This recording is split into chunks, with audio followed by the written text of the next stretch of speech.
Ladies and gentlemen, welcome back to the Shirtless Plantain Show. This is the Euros edition. My name is Tosin, as the host. Obviously, for those who don't know, I am TSNMKND.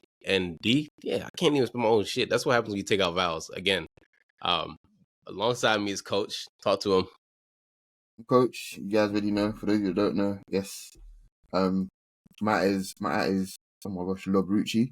That's a 2 C's and an I. Yeah. Let's go, man. It's the Euros. Yeah. So also, just an editing note for you. Just slap our X at the bottom of this shit or whatever. At this point, we can do that now. It's cool. Okay. So one thing is too. Right now, we have the Soccer Edition podcast out. The episode we call Anchor. That's out as well. If you want to listen to main edited future, present, and how bad the 23-24 season is. And the Euros already started, but if you really want to hear us talk about previews, because I did mention California on the preview. So yes, go listen to that. Let's talk about the Euros. First game, Germany. Yeah, they beat the Ivan Brew out of Scotland. That's all I can say. Coach, take it away. I was shocked at how bad Scotland were, but I wasn't shocked at how good Germany were. I thought it was going to be a much closer game, but the gap between both teams' quality is way bigger than I anticipated. Genuinely, I'm not saying that because I thought Tottenham were going to be. I'm not Tottenham saying Scotland were going to be absolutely amazing, but I was very, very shocked at how easy it was for Germany. Tony Cruz had probably the easiest game of the season. In the Euros game, he's played 60 plus games this season, I think, and this was the easiest one I think he's had. Dropping into that very, very special left back area and doing that trademark switch to the other side, to Kimmich, to Musiala, to whoever was on that side, was just fantastic. Yeah, Tony rolled back. Listen, I saw a tweet with how someone saying how England can't set up. I was like, look, man, England can't set up like that because you don't have Tony Cruz, okay? Mm-hmm. Germany were bad for a while because they needed Tony Cruz back, okay? And they're going to suffer when he retires again because, listen, Tony Cruz is special. Yeah. He's arguably top 5 center midfielders to ever do it. And he's probably the greatest German player ever. I wouldn't be shocked if someone made that argument. Yeah, we got Beckenbauer, we got, different players here and there, but Tony's special. And showed it yesterday. What really impressed me, though, out of all that was just, again, Wirtz, Havertz, and Musiala. Like, those three, I was just sitting there just like, you guys, I salute you. Amazing players, all three of them. Yeah. Yeah, I think they struck a really good balance with that. And the thing is that none of those players, Havertz is the only one that runs in behind, but none of those wide players are. Wirtz does it. It's not a huge feature of his game, but none of those players really like to run in behind like that. But they're so technically gifted and so adept on the ball that they make shit happen in front of the defense anyway. And then, they're clever with their movement so that they can ghost into the box kind of thing. So it's not just about fast counters for Germany and whatever else, I don't think Gnabry made the squad, did he? No, I don't think so. Yeah, no. Sane did, obviously, right? Yeah. So again, they still got an option there for Sane, even though he's pretty much a zombie at this point with his carrying injuries. But they're fine as they are. They're fine. They're like, you look at that attacking trio with God no one behind them.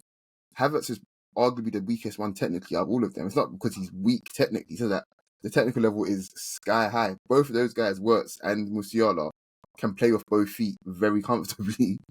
You can give it to them, within 2 yards of their body kind of thing, and they'll trap it easily. Like, they're just, fantastic. Andrich just went around like just as a bodyguard for 45 minutes. He was just kicking everybody, kicking everything, just breaking up play. And then the 2 center backs, man, Ta and Rudiger, they just compliment each other so much. Like, I don't want to say what I want to say, but it's 2 big black niggas. That's quality it is. No, bro, it's just African power, bro. Yeah. It's African power.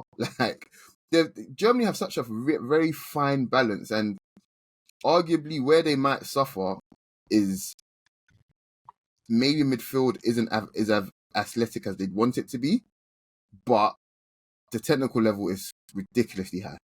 So Gross came off the bench, Emre Can came off the bench. Emre Can came off the bench. These are all players that are quite fantastic technically. So Germany are fantastic. Scotland, on the other hand, They got a goal.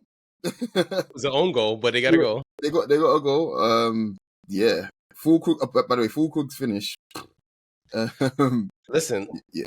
his last name literally is the most perfect thing for him. He is a full crook. I don't know what the fuck a full crook is, but he's a full crook. No, we know what Full Cook is, and it's him. Like there's a dictionary definition, and that's what he is right there. But do you know what? The penalty, right? I've watched it back a few times now, and I think it was such a vicious and malicious tackle. It was so bad. The intention was so obvious. He couldn't even hide it, and I really hate tackles like that because you're not going to win the game. Like the game's already lost at this point. By the way, keep your head and see what you can do in the next game. But you just thought, let me see if I can ruin this player's, up and coming season, because had that connected how it should have connected, how we wanted it to connect, should I say? That's a leg break. Yep. That's 7 months, 8 months, easily done. Bro, he came in with 2 studs up and wrapped it. Yeah, that's nasty. And there was a little flick of his leg just before the contact that let me know. Yep, he couldn't give a shit up with the ball. He's going for Gunner win. It wasn't even personal to Gunner. I reckon it was just whoever's in a white shirt. He's just frustrated. Yeah, they're getting it, and I think it's very, very sinister. And to be honest, if I was in charge, I can't say what I want to say online, but just know it would, dictators back home would not disagree with me. Is basically what I want to say. Yeah, for real. Real Idi Amin hours. Yeah, they wouldn't, like, for real. Like players that do stuff like that, you need to suffer badly for it. Like you don't go to injure your fellow professional, man. Like where's your duty of care for them, man? Yeah. So, I mean, overall, basically, Germany's really good and Scotland's really bad. Scott McTominay is running around like he was Pac. So that was the opening game, man. The opening ceremony was cool. It was cool to see Jurgen Klinsmann and what's it called, his wife out there too. Why am I forgetting his name? Is gonna piss me off. The German legend who died, Beckenbauer's wife, was out there. So yeah, so it was a beautiful opening ceremony. So that was the opening game of Group A. And then today, earlier we had Switzerland and Hungary. Switzerland to play some good stuff, man, and their coach has some balls to play Quadra Dua, and that was his like second ever cap, and he got a beautiful finish. And then the second goal from what's his name, man, that finish was disgusting. From Michel Abisher. Yeah, that was I'll be honest with you. I expected this Switzerland win because of Granit Xhaka. I think he's one of the best international footballers around. Like he's one of the best. He's one this season. He's been one of the best midfielders in the world. But when it comes to international football, I don't see Granit Xhaka ever shrinking to the occasion. He seems to get even better. Like he's got a very long list of midfielders he's come up against. Top midfielders that he's bossed around, whether it's at international level or at club level, but at international level, he just seems to find an extra gear for this team, and he covers so much ground. Like, they're already 3-1 up at this point. Twice I saw him chasing down the ball in the corner flag. He's just fantastic. And Hungary, this game was a cliche, very much a game of two halves. But in that first half, there's only one team, there's only one midfielders, and it was Granit Xhaka. Yeah. Second half, however, Hungary definitely stepped up, and they deserved their goal. It was a good cross from Szoboszlai, and then Varga obviously was a good finish as well. But then they found another gear again, and then it was a really silly mistake, I think. But Embolo, who's their in name their talisman, he found a great finish. But Xhaka I don't feel like they were ever really in danger. He just finds such a level that he drags everybody up with them. Yeah. Yeah. I mean, Embolo scoring his strapping came off. So that's a good finish. I feel bad for him, man. The guy's he's a very talented player. We've known about Brill since his days at like Basel. Mm-hmm. So the kid's always been talented, just injuries, man. But I'm glad he scored today, and it was a good cheeky finish. So happy for him. Hungary though, man. I don't know what's gonna be for them. I don't like it. Yeah. Well, put it like this: they've got arguably their best player, Szoboszlai, not playing in midfield. I think that tells you everything you know about his midfield credentials. Yeah. By the way, you remember what I said in the preview about Bologna players? Oh, yeah. Oh, this is gonna be a theme today because guess who scored that goal for Switzerland? The second goal, Michel Abisher. He plays at Bologna. And what's crazy is that a lot of people don't like opposite footed wing backs, but that's the benefit of having an opposite-footed wing back there because they can do shit like that. Exactly. It's fantastic. Exactly. And then the other game, which I enjoyed, Spain beat the piss out of Croatia from minute go. And this is something that we were talking about, right? And I said this again in football. You need runners. Yeah. You need people who can run. Okay. At the end of the day, you need people who we love all that technical stuff. We love all the people like Jamal Musiala is one of the best. And I didn't say this when we talking about Germany, but Jamal Musiala's close control, his ability to hold the ball and like dribbling tight space is one of the best in the world, if not the best in the world when he does that. But you need players who can run. Yeah. What Nico Williams and Lamine Yamal did to Croatia, you could tell Croatia was old. You could tell like this generation they tried, but you're coming against some young niggas, and it's unfortunate. Yeah, I think both Vardio and Stanisic, but Vardio in particular, it's hilarious to see. It's genuinely hilarious to see, like, when he's made to defend, when teams actually don't show him any respect, what he's on. I get he's still young, but, he had a, good end to the season, scoring all those goals kind of thing, but he wasn't asked to defend.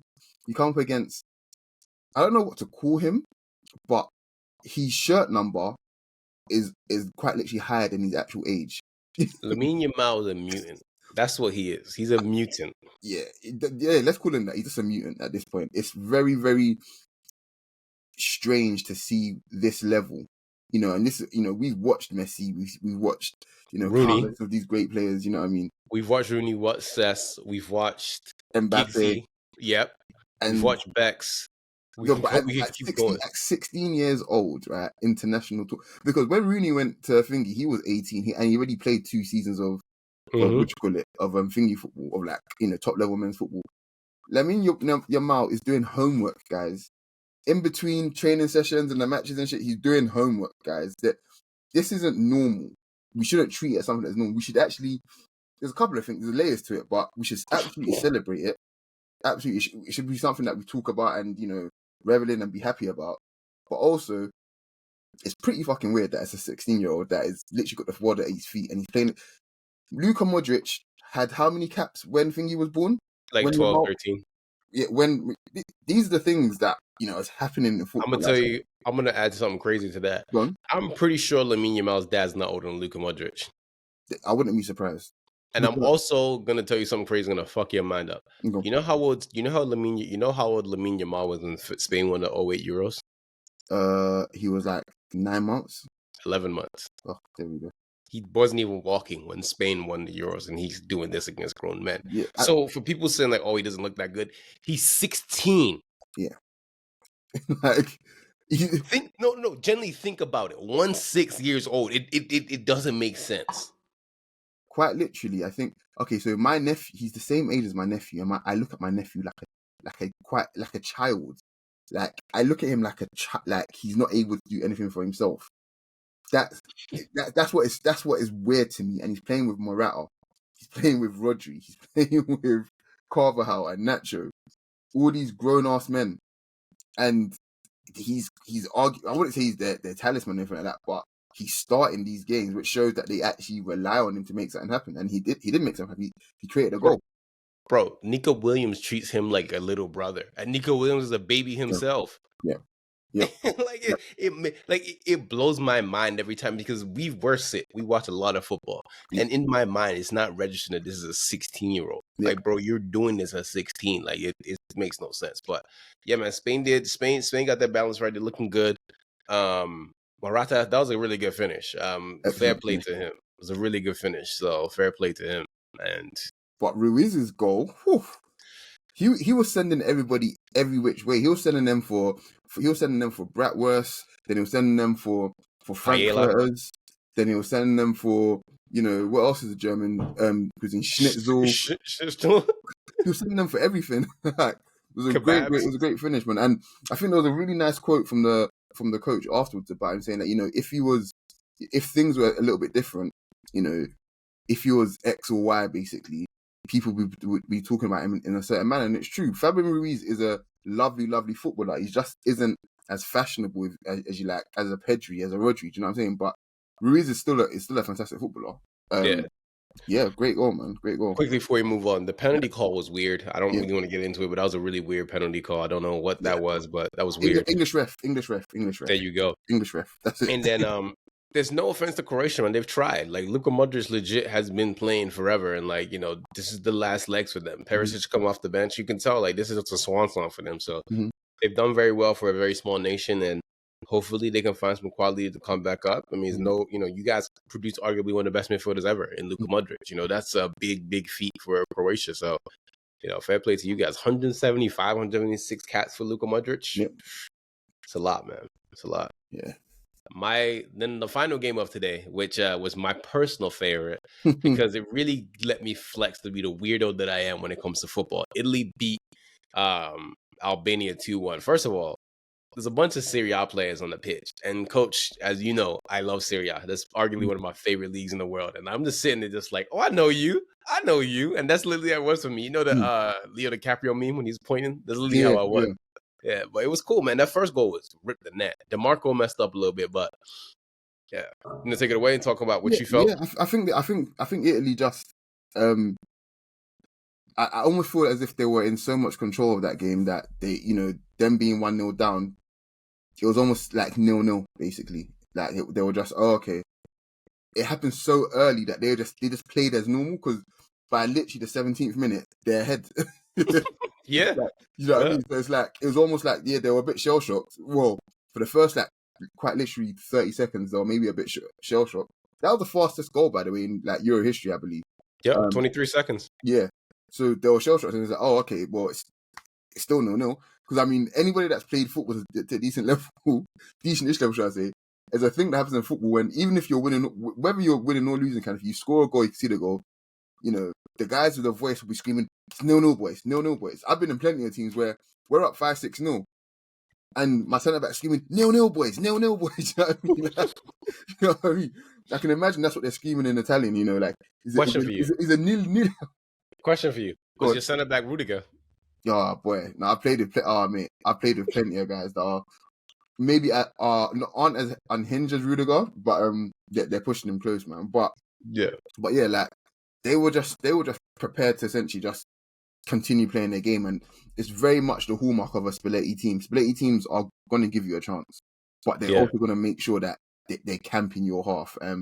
I really love the balance of this Italy team, and I love how they, I suppose, they commit players forward. They're not like scared to at all. At one point it was pretty late in the first half, actually, to be fair.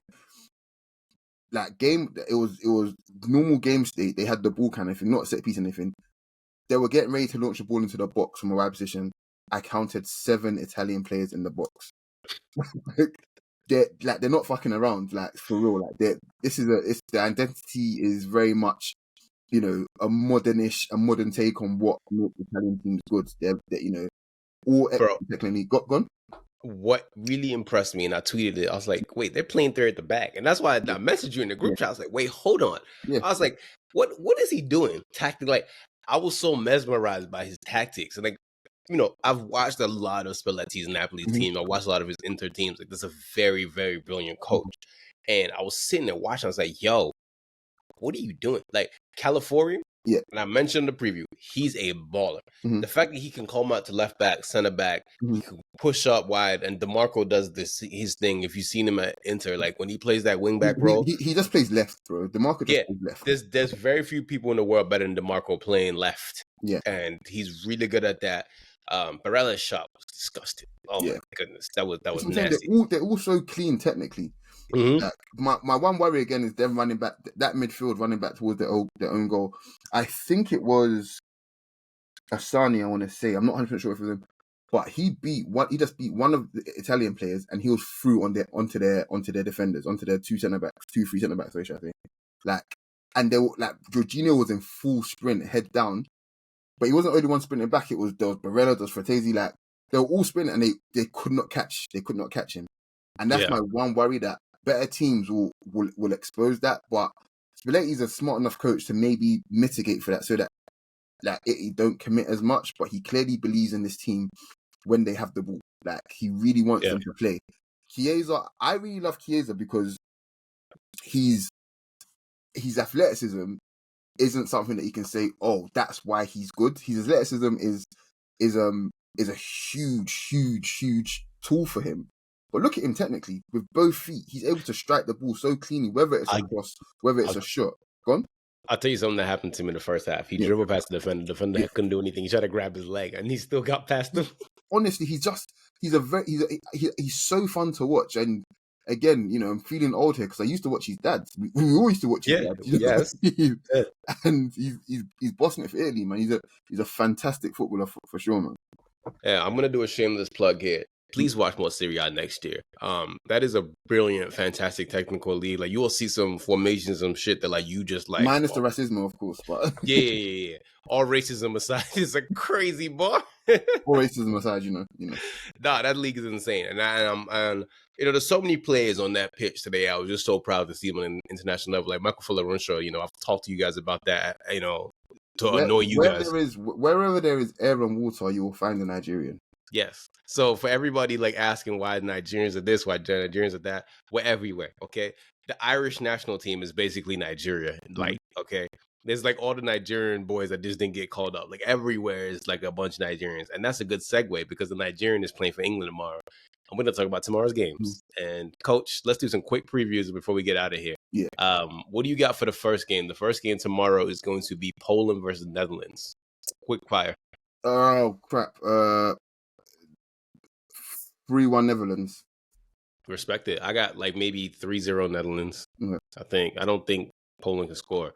The next game is Slovenia, Denmark. Ooh. I'm gonna go 2-1 Slovenia. I'm gonna go 3-1 Denmark. Fair. Yeah. You know, that's gonna and be then like last game. Now, So yeah. Dude, he's gonna cancel each other out. Then last game, Serbia versus England. I'm pretty sure England is gonna beat Serbia, but yeah, as long as Foden doesn't start, England win. Yeah, there you go. One last thing about Albania: big body Bez and Action Bronson. You got to go talk to your cousins, give them some pep talk. Yeah, sort it out, man. I don't want to see Albania go out too early. You know, there's a lot of people in East London that are relying on your moods to be in tip top shape. You know, those who know. So yeah. Yeah, and you know, if you go up to the Bronx again, like you know, they're waiting on you in the Bronx and in Queens. So please behave yourselves. Yeah. But yeah, ladies and gentlemen, this is the Shirtless Plantain Show Euro edition. We're gonna be doing this every day, and when Copa America starts, we're gonna be doing this too. So I'd say at least for the group stages, we'll be doing this every day. I think so. For the next 2 weeks, get very, very used to these faces. Yeah, and these voices, you know, real Nigerians talking football like some sickos that we are. Coach, you got anything you want to add before we get out of here? Just like, subscribe, share, comment, guys. You know, we're on TikTok, Instagram.